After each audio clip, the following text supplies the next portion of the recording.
Será por chismes que hemos tenido a lo largo de este verano. Y es que la historieta de que fulanita le ha sido infiel a su pareja con el mejor amigo de este no es algo nuevo, sino que es el mismo drama humano que se repite desde que aprendimos a hablar. Precisamente encontramos numerosas referencias en el cine, en la música, en la literatura. Las historias que parecen únicas en realidad solo son variaciones del mismo patrón. Y es que, ¿qué tienen en común el mito de Rómulo y Remo con el mito de Caín y Abel? Lo curioso y lo relevante aquí no es la anécdota particular de cada una de las historias, sino que más bien lo que salta la atención es que hay como una especie de estructura que se repite. Y ya en el siglo XX, un antropólogo conocido como Levi Strauss, que no hay que confundir con el fundador de la empresa de vaqueros jeans, ya me entendéis. Hoy vamos a hablar acerca de su visión sobre los mitos, las estructuras mentales internas y ese concepto que suena a nombre de Pokémon aunque en realidad no lo es, el mitema. Y nunca mejor dicho, si este tema te interesa, quédate porque es de lo que vamos a hablar en este vídeo.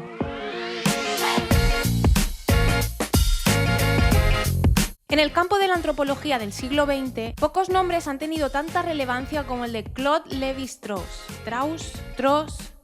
Ya empezamos.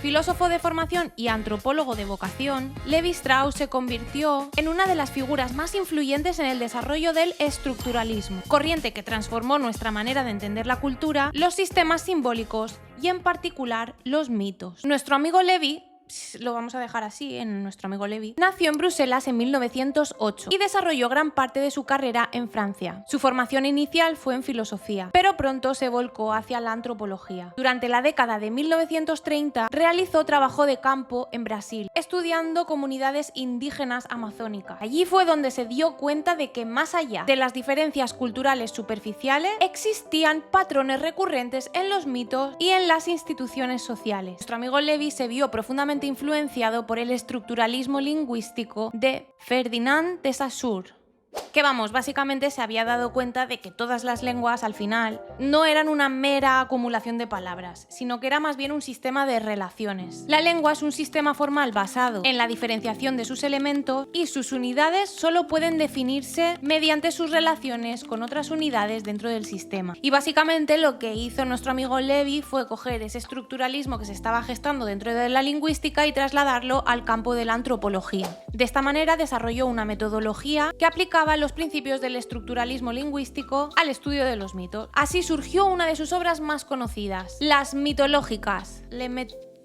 Mythologique, una serie de 4 volúmenes en la que analizó cientos de mitos de pueblos indígenas de América.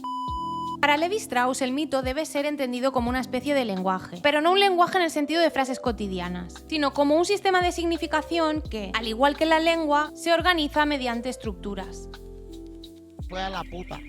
Los mitos no representan una realidad exterior, sino la mente que los crea. Esto significa que el mito no es una descripción objetiva del mundo físico, sino una forma de expresar los modos en la que los seres humanos estructuran y comprenden la realidad. El mito entonces operaría como una especie de gramática inconsciente y de esa manera organizaría la experiencia colectiva. En lugar de enfocarse en los personajes o en las anécdotas particulares, Lévi-Strauss buscaba las relaciones lógicas entre los elementos narrativos.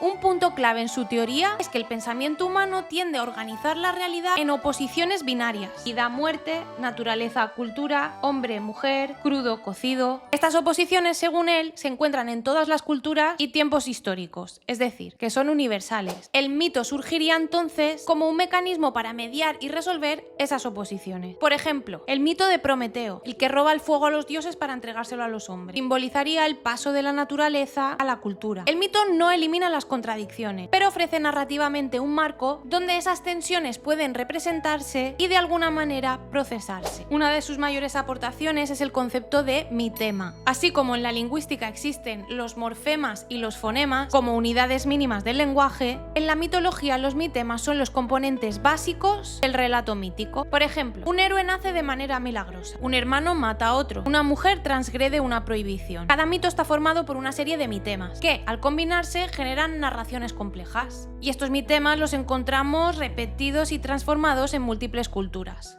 Vamos, que como decíamos antes, la historia de Rómulo y Remo o la de Caín y Abel es más o menos la misma, lo único que cambiamos son las skins. Y para ello nuestro amigo Levi desarrolló un método comparativo que consistía en identificar los mitemas y organizarlos en cuadros estructurales. Lo que hacía básicamente era recopilar las distintas versiones de un mito, descomponer cada relato en mitemas, analizar las relaciones entre esos mitemas, especialmente en las oposiciones binarias que contenían, y construir una estructura subyacente común a todas las versiones. Este método revelaba lo que parecía ser una diversidad infinita de relatos, era en realidad un conjunto limitado de mitemas. Los mitos son como una orquesta polifónica donde distintas melodías interpretan variaciones sobre un mismo tema estructural. Levi-Strauss sostenía que el mito es la manifestación más clara de que existe una estructura mental universal. No importan las diferencias culturales o históricas. En el fondo, todos compartimos las mismas categorías cognitivas. Así, los mitos constituyen una especie de arqueología del pensamiento humano. Y aunque el estructuralismo de Levi-Strauss fue enormemente influyente, también recibió críticas significativas. Y es que se le reprochó que a veces reducía los mitos a esquemas abstractos, perdiendo de vista el contexto social, histórico y político. También hubo quienes alegaron que su enfoque parecía sugerir que la libertad humana está limitada en cierto modo por ciertas estructuras inconscientes inmutables. Vamos, que parecían caminarnos como una especie de determinismo. También se señaló que si los mitos revelan estructuras universales de la mente, ello plantearía preguntas filosóficas sobre la posibilidad de una trascendencia del pensamiento humano más allá de lo cultural. Lo que sí que está claro es que el legado de nuestro amigo Levi-Strauss es indiscutible. Aunque hoy el estructuralismo ya no domina el campo de la antropología, la noción de mitema sigue teniendo cierta influencia. En psicología cognitiva se estudia cómo los patrones narrativos influyen en la memoria y en la identidad. Además, en el mundo audiovisual podemos ver cómo el concepto de mitema resulta útil para entender por qué ciertas historias resultan inevitablemente atractivas. ¡Corred, insensatos!